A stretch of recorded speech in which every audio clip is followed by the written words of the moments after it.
Hey, listen, we're going to wrap up our series, our conversation on Lamentations. How many of you appreciated Lamentations? It's been a good study for you. Everybody? Me, Rylan, and Mac. Okay, so no, I'm just kidding. I see you all there. Here's the deal. As we get ready for this last conversation, I'm going to breeze through a number of things. And my intention is to give you some resources to dive into later. So you're going to want to take some notes. Some of these are going to be things that are fill-in. Some of them are going to be things you're going to want to add to it. That's why we give you space in there so you can add notes of yourself. Can I just confess one thing? Can I confess one thing to you? Sure? Thank you. What breaks my heart is when I see, after a gathering of us together, when I see a note sheet that's filled out and then it stays here. And I'm like, well, how are you using it this week? So I just want to encourage you to, this stuff isn't, what we're doing this morning is not for my health and benefit, okay? I'm good, right? Not good. Jesus is good. But, you get the point. This is for you, and it's for you to take not only here, but to take it into the rest of your week. And so we'd encourage you to do that. Open up your Bibles, Lamentations 4, if you would, and let's dive in a little bit here. Have you ever, so when we come in this conversation, especially the stuff that the writer of Lamentations is doing here, remember, these are poetic in nature. You saw the video before Time Alone with God this morning. These are poetic in nature. They have a structure. And when we use poetic literature, when we use poetic biblical text, you have to recognize there's a whole lot of imagery that's going on here. So somebody asked the question, did they literally boil their children to eat them? Probably not, okay? Probably not. Now, here's what's probably going on. It's really bad, right? And the conversation my group was having was who would actually want to boil their children and eat them alive? Well, let's be honest. Not many people, okay? And I'm saying that because maybe someone would and they're a psychopath. So, maybe they should be in jail. But anyway, the point is that most of us, most humans, would probably not want to boil their children and eat them alive, or eat them after boiling them. Hopefully they're not alive after being boiled, right? And here's the point. That's how bad it is. That's the situation they find themselves in. The things that are going on are so incredibly difficult that the thing that they would suggest might be in the framework of their mind is maybe we should boil our children and eat them, right? That's how bad things are, okay? And so my point of all that is when we come to a situation where we start reading things like Lamentations, how we came, listen to this, how we came, you and I, came to know Jesus matters a great deal. Because maybe you started to follow Jesus because someone told you, man, Jesus is going to make your life better and life's just going to be great. That if you start to follow, if you pray this prayer, you accept Jesus into your life, you start doing the things Jesus tells you to do, then everything's going to get better. And the thing is when you take that idea and then you blow it up into you start to multiply that idea and it becomes a dominant thing in your life, then when things aren't better, then is Jesus really real? Do you see the problem there? Are you following me here? If someone sold you and told you, hey, pray this prayer, accept Jesus into your life, start following after Jesus, and then you'll get the things that you want. And maybe it wasn't so much you'll get a TV and you'll get a car, but it was you'll have a better life, your relationships will be better, and starting to tell you all these things are going to go well. They sold you this idea that somehow perfection or prominence or everything's going to be good, and then all of a sudden stuff wasn't good. All of a sudden the question of what was Jesus in the first place really starts to get cloudy. So the point that I kind of want to help you understand here is that we have to recognize that Lamentations is an honest discussion. It's an honest expression of what it looks like when things go bad. And maybe you've been there. Maybe you've been in this dark, dark place, right? If you read through Lamentations 4, you still get a sense that things aren't so great. Things aren't so great. Things aren't going so well. And in the midst of that, there's some really interesting things that get said here. Turn your attention to chapter 4, verses 1 through 6. You can follow along on the screen. Look what it says. How the gold has lost its luster, the fine gold become dull. The sacred gems are scattered at every street corner. How the precious children of Zion, once worth their weight in gold, are now considered as pots of clay, the work of a potter's hands. It goes on. Even jackals offer their breasts to nurse their young, but my people have become heartless like ostriches in the desert. I knew ostriches were bad. I knew it. I knew it since I was young. I knew it. Just look at them. They're just mean. Anyway, because of thirst, the infant's tongue sticks to the roof of its mouth. The children beg for bread, but no one gives it to them. It goes on. For those who once ate delicacies are destitute in the streets. Those brought up in royal purple now lie in ash heaps. The punishment of my people is greater than that of Sodom, which was overthrown in a moment without a hand turned to help her. Here's the point, gang. Here's the point. Even in the midst of these things, right? Last week we talked about this idea that our feelings can often convince us of things that aren't necessarily real. That we become more familiar with our feelings and we start believing our feelings more than we believe the truth. And what I want you to understand is what we're talking about this morning is not to say, hey, y'all need to start having a bunch of faith and then all of a sudden things will get better. No, as a matter of fact, what I think Lamentations teaches us, and you probably want to write this down, is that hope doesn't erase pain. Hope does not erase pain. The reality is for you and me that having a hope in Jesus, having a faith in the Lord, does not change the fact that life provides moments of pain, of loss, of darkness. That there's lots of things that come at us and that hope doesn't erase those things.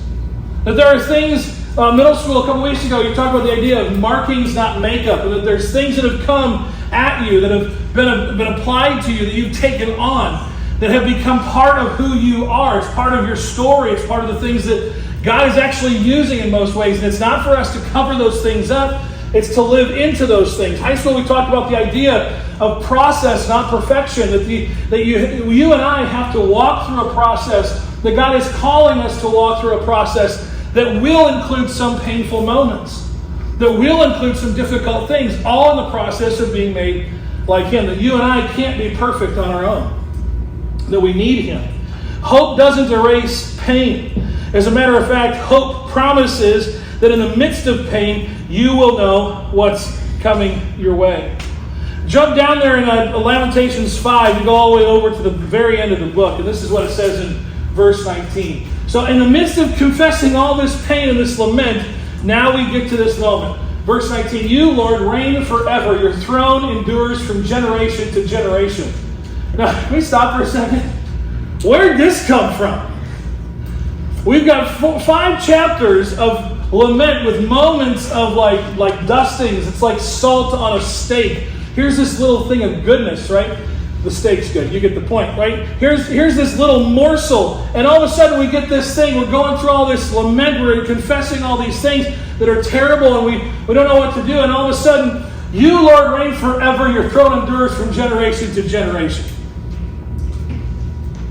And then right back into the dumper, right? Why do you always forget us? Why do you forsake us so long? Can we just talk about these 2 verses for a second? Look at this. Look at this. Confidence in who He is, confidence in what He's doing, right back to, have you forgotten us? Are we wandering in the wilderness again by ourselves? Why am I experiencing all of these things? Oh, but you, Lord, reign forever. Oh, hold on. I'm still here. See, here's the thing. I think it's really, really interesting. We get to these moments in our lives where we want to have a full faith in the Lord. We want to have confidence in the things He's doing. And then life comes at us and we don't have the answers. One of the questions you are encouraged to ask this morning is, why do you think Christians sometimes feel pressure to have easy answers for suffering? And how can that be unhelpful? Well, can I suggest one of those reasons why? Easy answers often are way too simple to answer the pain and the suffering and the questions we actually have. Easy answers are often way too simple to actually answer the pain and suffering and questions that we actually have. And here's what I want you to see out of this passage is this. Number 2, honest questions belong in prayer. Honest questions belong in prayer. You think the writer of Lamentations is holding back in those 2 verses? Doesn't seem like it. I have this desire to have this faith in you, Lord. I have this desire to trust in you, Lord. I have this desire to have a hope that actually matters and changes my life. But I still have some of these questions. And here's the thing. Some of us are convinced that we can't bring those questions to the Lord. Some of us are convinced that we can't ask questions when we have doubts. If this book does anything, it suggests to us to bring those things to Him in prayer. So I encourage you to do it. When you have questions, to bring them to Him. Let's look at the last two verses of the book. It says this, restore us to yourself, Lord, that we may return. Renew our days as of old.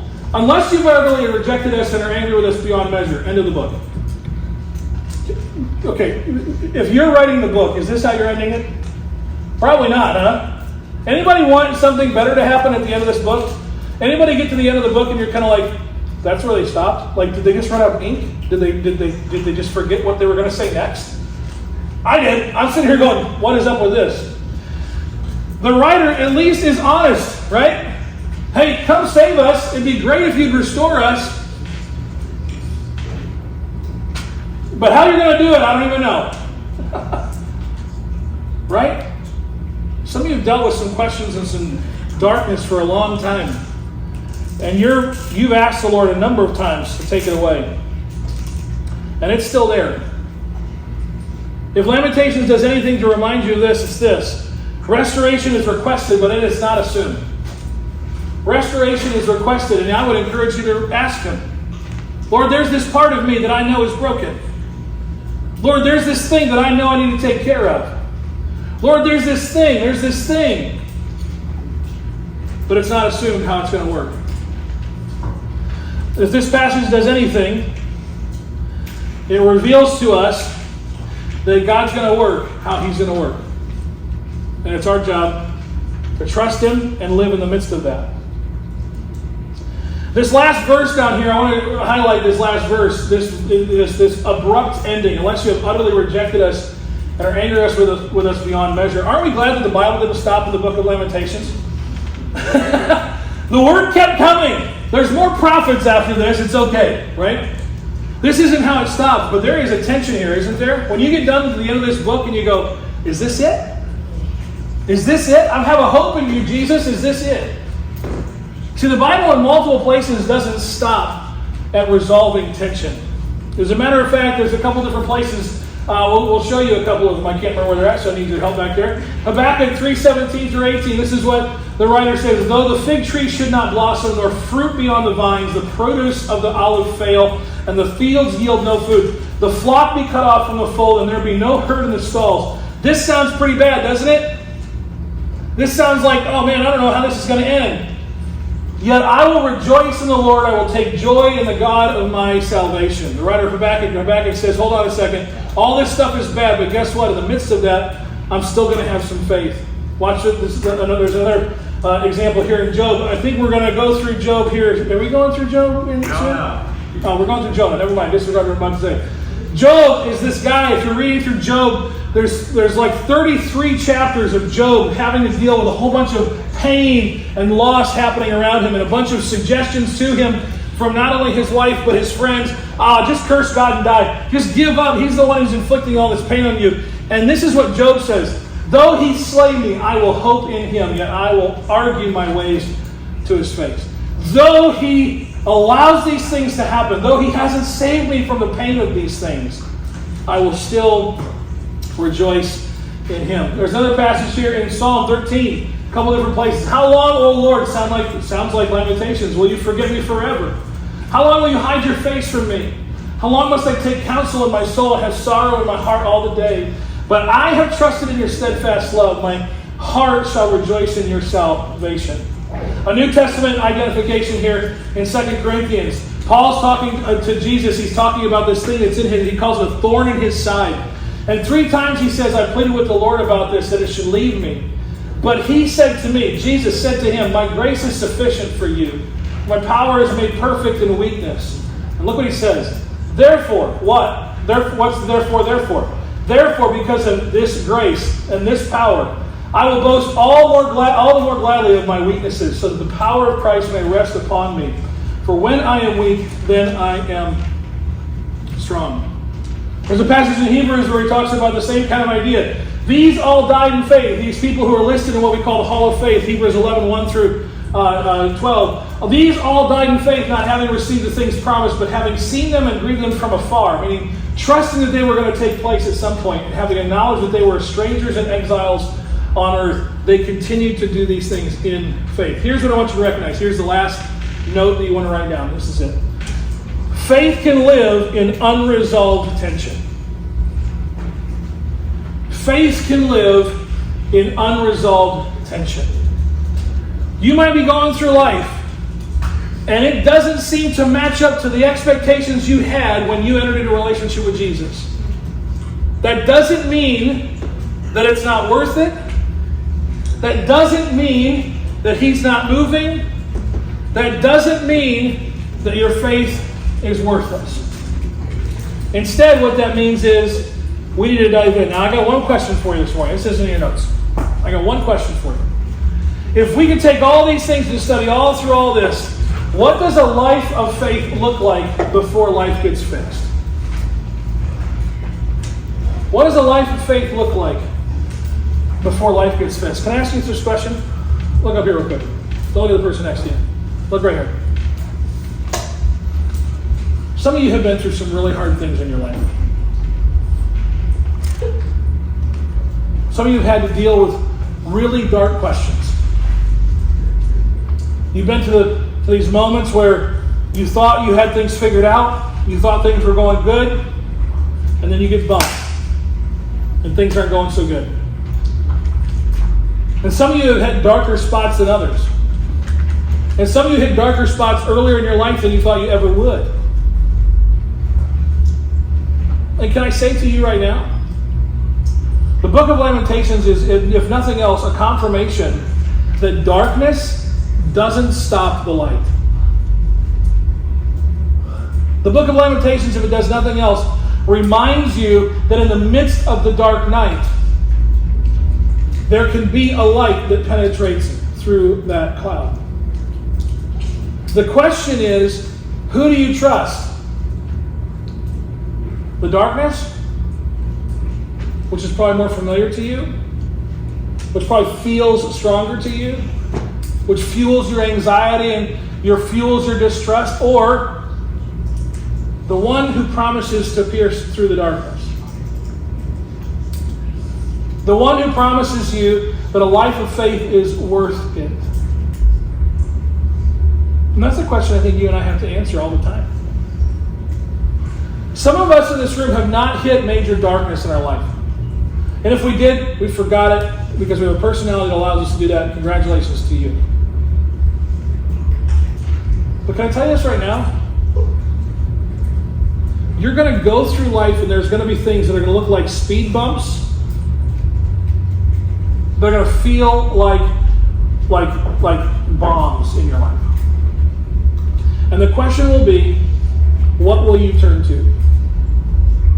Your feelings of fear, of inadequacy, of anxiety, your feelings of the darkness is bigger than the light, or will you trust the one who pierced through the darkness and came to show you just what life is supposed to be all about? I want to encourage you this week to name those things that are suggesting you listen to the darkness. Name them. And then what I would encourage you to do is to speak truth to those things. Open up this book, okay? In the back end of it, there's this thing called a concordance. And what it does is it gives you the opportunity to look up different words. You can look up all kind. Like I can look up right now. I can look up believed, and I can find 1, 2, 3. There's a bunch of them. Like a dozen verses on here that tells of where that word is highlighted. So, for example, fear, right? So some of us have to deal with fear on a regular basis. So I can turn over here, if my fingers will let me, which sometimes they won't because they're big sausages. I can turn over here to fear, and I can look up fear. It's on page 843 of the Real Bible. But anyway, so I can look up fear, and I can just start looking through different verses where the Bible mentions fear. And guess what I can do? I can start to speak truth that the Bible has already talked about, the Word of God has already talked about, Jesus has already spoken into reality, and I can start to speak truth to my fear. But can we be honest? This isn't always the first place we go when we experience questions, doubts, fear, darkness, right? Now we run to everybody else, don't we? Run to our friends, run to Google, Snapchat, maybe Instagram will have a reel on there that'll inspire me. What if you just ran here? What if you just ran here?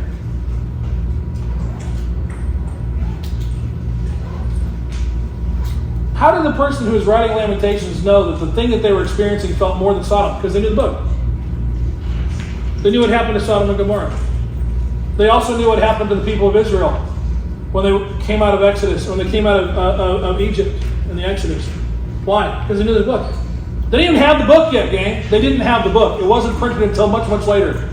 You have a copy. You probably have. There are multiple copies back there. You can take one today. You can take whatever you want. I don't care. Don't take the soundboard. It's really expensive. What if you just turn this book? How dusty is your book? Ooh. Sorry. I'm starting metal.